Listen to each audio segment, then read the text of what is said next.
이튿날 예수께서 갈릴리로 나가려 하시다가 빌립을 만나 이르시되 나를 따르라. 빌립은 안드레와 베드로와 한 동네 베세다 사람이라. 빌립이 나다나엘을 찾아 이르되 모세가 율법에 기록하였고 여러 선지자가 기록한 그 일을 우리가 만났으니 요셉의 아들 나사렛 예수니라. 나다나엘이 이르되 나사렛에서 무슨 선한 것이 날 수 있느냐? 와서 보라. 예수께서 나다나엘이 자기에게 오는 것을 보시고 그를 가리켜 이르시되 보라, 이는 참으로 이스라엘 사람이라. 그 속에 간사한 것이 없도다. 어떻게 나를 아시나이까? 빌립이 너를 부르기 전에 네가 무화과나무 아래 있을 때 보았노라. 랍비여, 당신은 하나님의 아들이시요 당신은 이스라엘의 임금이로소이다. 내가 너를 무화과나무 아래에서 보았다 함으로 믿느냐? 이보다 더 큰 일을 보리라. 진실로 진실로 너희에게 이르노니 하늘이 열리고 하나님의 사자들이 인자 위에 오르락 내리락 하는 것을 보리라.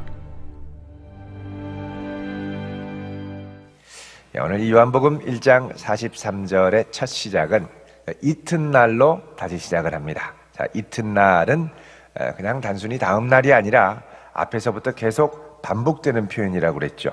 1장 29절의 이튿날, 또 1장 35절의 이튿날, 그리고 또 오늘 43절의 이튿날이 시작이 됩니다. 자, 이것은 하루하루가 하나님의 새 창조의 섭리와 경륜 가운데 계속해서 진행되고 있다는 말이죠. 여러분, 주님께서는 우리의 걸음과 일상도 오늘 하루도 새 창조, 새 일을 행하시는 특별하신 은혜와 섭리로 날마다 인도하십니다. 따라서 우리가 걸음걸음을 갈 때 우리가 만나는 우리의 만남은 절대 우연히 지나가는 만남이 아니라 하나님이 장중에 우리에게 만나게 하신 우연 같은 필연의 만남의 연속인 것으로 믿고 그 가운데 우리를 향해 계획하신 하나님의 뜻을 구하며 찾아갈 수 있기를 바랍니다. 자, 오늘도 보면 이튿날 예수님이 갈릴리로 가려고 하시다가 빌립을 만나셨다 그러죠. 갈릴리로 가려고 하시다가 빌립을 만났다. 자, 그러면서 뭐라 그러냐면 이 빌립은 안드레와 베드로와 한 동네 베세다 사람이라 그러죠. 자, 이 빌립이 안드레와 베드로와 한 동네 사람이다. 근데 여러분, 이 안드레가 바로 전에 예수님을 만났었죠. 그래서 안드레가 시몬 베드로에게 야, 우리가 예수님 만났어. 그래서 이제 데리고 왔었습니다. 자, 여기 한 동네 베세다 사람이다 이렇게 되어 있습니다. 베세다. 여러분, 원래 이 베드로와 안드레는 어디에서 활동했었냐면 가버나움에서 활동했었죠. 근데 여기 한 동네 베세다 사람이다 라는 건 출생지를 말합니다. 우리가 이제 가버나움에 가보면 알겠지만 이 가버나움은 지금 이제 그 유적터가 이제 발견이 됐는데 거기에 그 당시만 하더라도 200가구 이상 모이고 그 주변에 이제 유대 회당에 전체 남자 성인이 200명 이상 들어갈 수 있는 아주 큰 회당이 아직까지 남아 있습니다. 그러니까 다른 말로 하면 그 당시로 하면 상당히 큰 마을이었죠. 갈릴리가 물론 예루살렘에서 떨어진 저쪽 이제 뭐 약간 시골 마을, 해변 마을이라고 하겠습니다만 그 주변에 산골 골짜기에 사는 사람들이 다 모인, 예를 들면 서천 이런 데 가면 서천이 바닷가 마을이지 않습니까? 그래도 거기에는 그래도 꽤 큰 마을인데 그 주변에 산골 골짜기에 사는 사람들이 무슨 일이 있으면 서천 읍내로 나와. 읍내가 아니죠. 서천 군내로 나와가지고 장도 보고 이러고 또 이제 돌아가지 않습니까? 물고기를 잡아가지고 갈릴리에서 팔려고 하면 이제 이 가버나움으로 다 모이는 거죠. 근데 이 가버나움에서 주 활동 무대가 되는데 그 주변에 이제 사는 사람들이 이제 이 중에 베세다, 가버나움 옆에 쪽에 좀 시골 동네가 있습니다. 거기서 다 이제 같은 동네 친구들이 안드레, 베드로, 빌립 이렇게 되는 거죠. 왜 지나가다가 이 빌립, 하필이면 안드레, 베드로, 이들은 이미 예수님을 만났던 사람들인데 빌립을 만났을까요? 그럼 우리 요한복음 6장 44절에 보면 예수님이 이렇게 말씀을 하십니다. 요한복음 6장 44절 같이 읽어보겠습니다. 시작.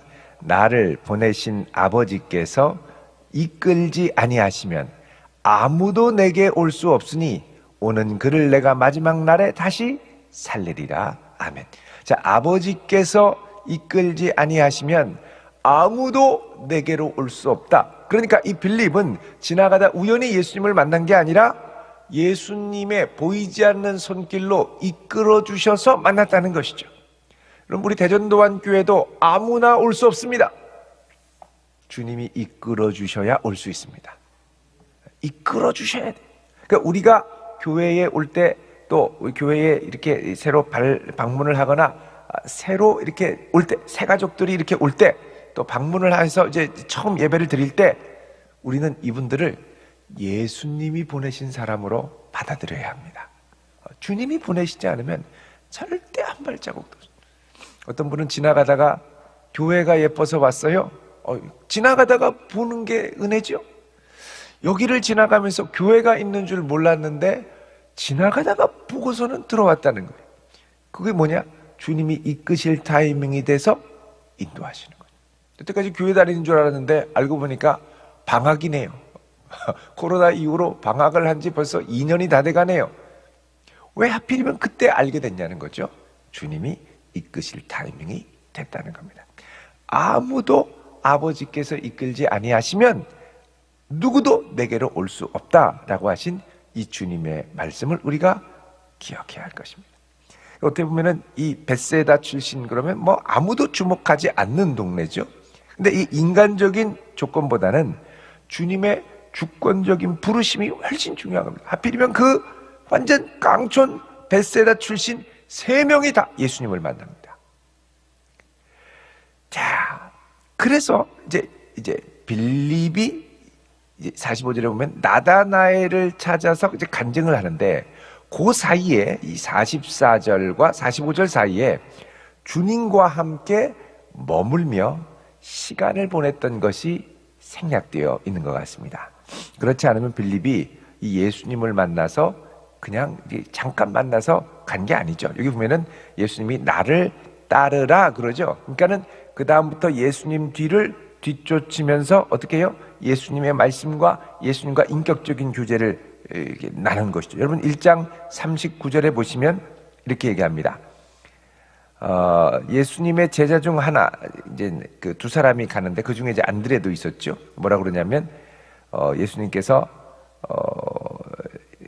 39절에 와서 보라 그러죠. 39절에 와서 보라. 이건 뭐냐? 나를 따르라 이런 말입니다. 그러니까 예수님을 따라서 예수님 계신 데를 보고 39절에 그날 함께 거하니라고 돼 있죠. 거하니. 이 거한다라는 건 요한복음에서 상당히 중요한 표현입니다. 1장 14절에 말씀이 육신이 되어 우리 가운데 거하니 그러죠. 장막을 치고 함께 임재하며 인격적인 교제를 나누는 표현이 거하니라는 겁니다. 여러분 요한복음 15장 4절에도 보면 예수님께서 뭐라고 그러냐면 너희가 내 안에 거하고 내 말이 너희 안에 거하면 이렇게 말씀하죠. 요한복음 15장 4절에 그리고 4절에 이렇게 말씀합니다. 내 안에 거하라. 그럼 나도 너희 안에 거하리라. 그래서 우리가 주님 앞에 부르심 받는 중요한 이유 중에 하나는 그분과 함께 거하기 위해서. 거한다라는 건 그분과 연합하고 그분과 교제하고 그분을 사랑하고 그래서 인격적인 교제를 빌립이 예수님과 나눈 거죠. 나누고 나서 이분이야말로 하나님이 보내신 메시아구나 확신을 갖고 이제 이 빌립이 나다나엘을 찾아갑니다. 자기 친구죠. 뭐라 그러냐면 45절에 모세가 율법에 기록하였고 여러 선지자가 기록한 그 일을 우리가 만났으니 요셉의 아들 나사렛 예수시니라. 자, 여기 보면은 선지자가 기록한 그게 바로 신명기 18장 5절에 모세가 하나님이 이제 나중에 나와 같은 선지자 하나를 너희에게 보내실 것이다 라고 말씀하실 때 바로 그 선지자. 그래서 여기도 보면은 사람들이 와서 물어보죠. 당신이 바로 그 선지자입니까? 그러자 나는 아니라, 세례 요한이 나는 아니라 이렇게 얘기를 하죠. 세례 요한에게 물었던 바로 그 선지자를 우리가 만났다. 빌립이 만났다는 겁니다. 이 누구냐? 요셉의 아들, 유다 지파의 요셉의 아들 나사렛 예수니라 그러죠.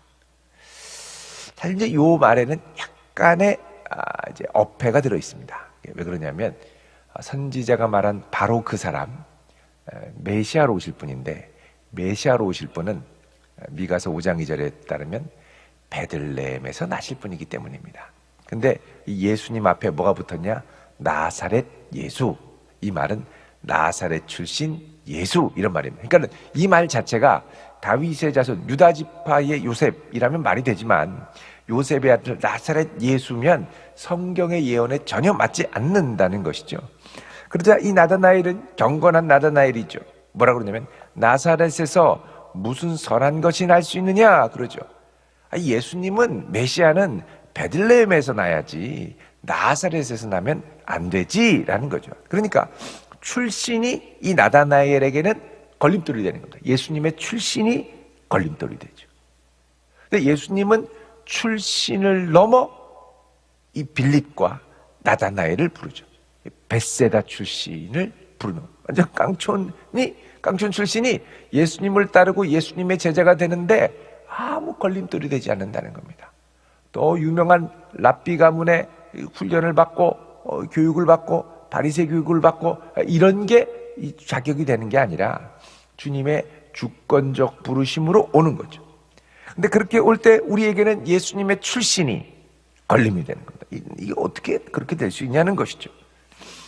물론 이사야에서 예수님이 가지 사람 나사렛이라 하는 동네에서 살게 될 것을 예언합니다만, 이제 이런 걸 잘 모르는 나다나엘은 예수님은 그 헤롯과 그의 주변 사람들이 확신했던 것처럼 베들레헴에서 나셔야 참 메시아가 거기서 오시는 분이다 이렇게 이제 생각을 하고 있었죠.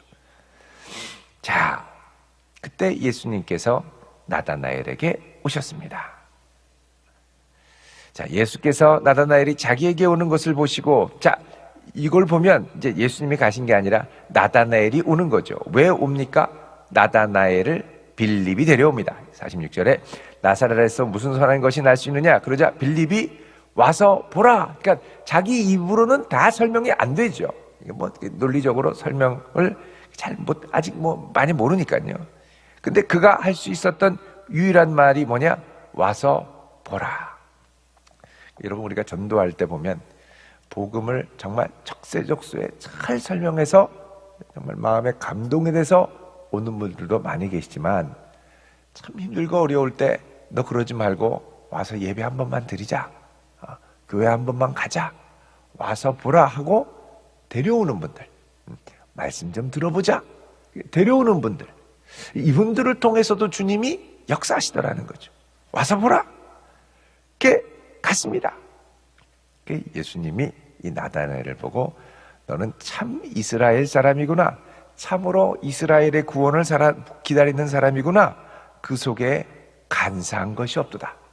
자, 예수님은 겉모습을 보는 게 아니라 중심을 보십니다. 중심. 그래서 우리가 늘 우리의 중심을 주님 앞에 잘 가다듬는 것이 중요하죠. 그래서 나다나엘이 물어봅니다. 아니, 내가 간사한 게 있는지 없는지 어떻게 하십니까? 그러자 예수님이 빌립이 너를 부르기 전에 내가 무화과 나무 아래에 있을 때 보았노라 그러죠. 여러분, 이 무화과 나무는 아름다운 이 경건의 이상적인 모습입니다. 그러니까 이스라엘이 평안하고 아름답게 살 때 포도나무와 무화과 나무 아래 평안히 살리로다 이렇게 말씀을 하는데, 특별히 무화과 나무 아래, 포도나무와 무화과 나무 아래 살 때 이 무화과 나무 아래를 이제 어디로 보았냐면, 이 랍비 전통에서는 율법을 연구하는 자리, 율법을 묵상하고 할 때 무화과 나무 그늘 아래서, 또 무화과 나무 잎이 얼마나 큽니까? 워낙 커서 아담과 하와가 처음으로 임시 속옷으로 팬티로 사용했던 게 무화과 나무 아닙니까? 그늘이 시원하게 있으니까 무화과 나무 아래 앉아서 말씀을 보는, 기가 막힌 이상이죠. 땡볕에 무화과 나무 아래에서 시원한 바람과 함께 율법을 묵상하는, 복 있는 사람은 악인의 꾀를 쫓지 아니하고 시냇가에 심은 나무와 같이 이 무화과 나무 아래에서 묵상을 하는 겁니다. 여기서 묵상도 하고 기도도 하고 하나님을 향한, 그러니까는 이 나다나엘이 이 무화과 나무 아래에서 하나님의 말씀을 연구하고 묵상하는 걸 예수님이 봤다는 거예요. 내가 봤다. 그러자 나다나엘이 당신은 하나님의 아들이시오, 당신은 이스라엘의 임금이시로소이다. 자, 이 이야기를 듣고 자기의 중심을 깨뜨는 예수님 앞에 나다나엘은 바로 항복했던 것 같습니다. 이렇게 말씀하실 수 있는 분, 나를 가리켜 내 중심을 이렇게 확신히 말할 수 있는 분, 그리고 그 가운데 성령의 감동과 문을 두드리는 것이 있었겠죠. 그러자마자 이 나다나엘이 뭐냐? 당신은 하나님의 아들이시오. 자, 여러분, 요한복음의 핵심적인 목적은 뭐냐? 예수 그리스도가 하나님임을 알게 하고 하나님의 아들임을 알게 하는 것이 궁극적인 목적이라고 그랬죠. 자, 여러분, 요한복음 20장 28절을 한번 보시겠습니다. 요한복음 20장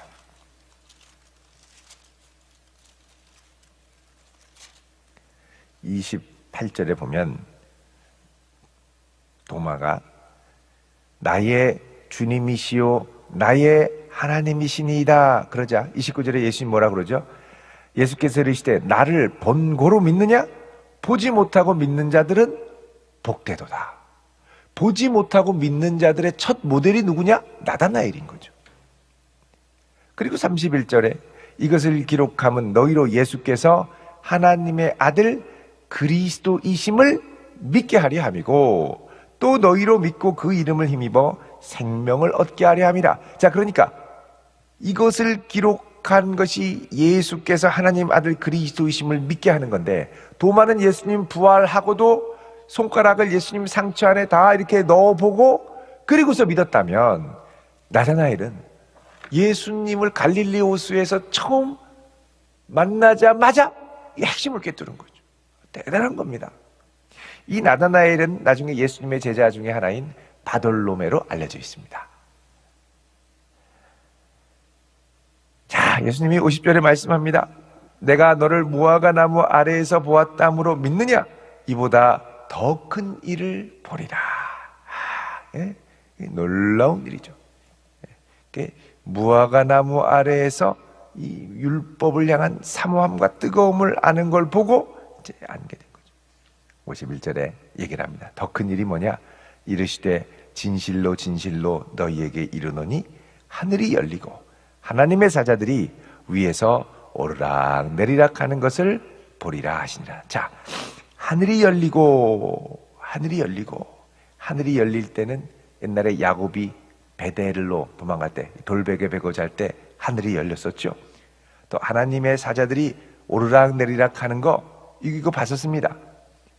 그리고 이 하늘이 열리는 건 또 하나는 다니엘서 7장에 보면 인자가 이 땅에서 십자가 지고 부활하신 후에 하늘에 가서 아버지께 이 모든 것들을 올려드리니 하나님이 그에게 왕권을 주시는, 다른 말로 하면 예수께서 장차 온 세상의 주가 되시는 역사들, 부활 승천하시는 역사들, 그리고 하늘이 열리는 역사들, 지금은 죄로 인해 하늘과 땅이 꽉 막혔죠.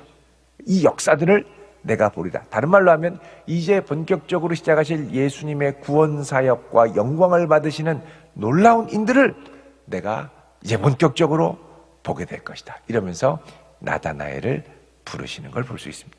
자, 이런 거 보면 하나하나 그냥 우연한 만남 같습니다. 마음의 경계를 하고 왜 저러시나 누구신가 이렇게 생각을 하죠. 그런데 그 속을 한꺼풀 벗기고 조금만 더 깊이 들어갔더니 주님을 향한 이 뜨거운 마음, 주님을 향한 이 마음의 이렇게 갈망이 그리스도께 딱 집중이 되면서 막 샘솟듯 터져나오며 주님을 따라가며 주님을 사랑하는 이들로 가득 차는 것을 볼 수가 있죠. 그럼 우리 교회에도 이런 마음으로 교회를 오시는 분들이 많습니다. 문제는 이들의 마음을 열어줘야죠. 복장에서 열고, 또 남녀선교에서 열고, 또 주변에서 또 열고, 그래서 그 주님을 향한 열정이 툭 터지면서 봇물 터지듯 함께 열심히 주님을 따라가는 제자들이 우리 교회에 많이 나와야 될 줄로 믿습니다. 이런 분들을 보면 격려하고 힘을 실어주고, 그래서 같이 주님을 함께 따르고 나아가자. 그래서 우리 주님께 전심으로 나아가는 신실한 제자들로 가득한 몸된 성전 이루어 가시기를 주님의 이름으로 축원드립니다. 기도하겠습니다. 거룩하신 아버지 하나님, 오늘 이 한날을 우리에게 주셨사오니 인도하여 주시고, 오늘 우리의 걸음과 만남 가운데도 절대 우연이 없고 아무도 주께서 우리를 이끌지 아니하면 만날 수 없는 사람들을 만나게 하실 것인 줄로 믿사오니, 우리의 걸음을 통하여 만나는 이들에게 주의 사랑과 긍휼과 생명의 복음을 나누게 하여 주시고, 주님 동행하시는 은혜 가운데 설 수 있도록 도와 주시옵소서.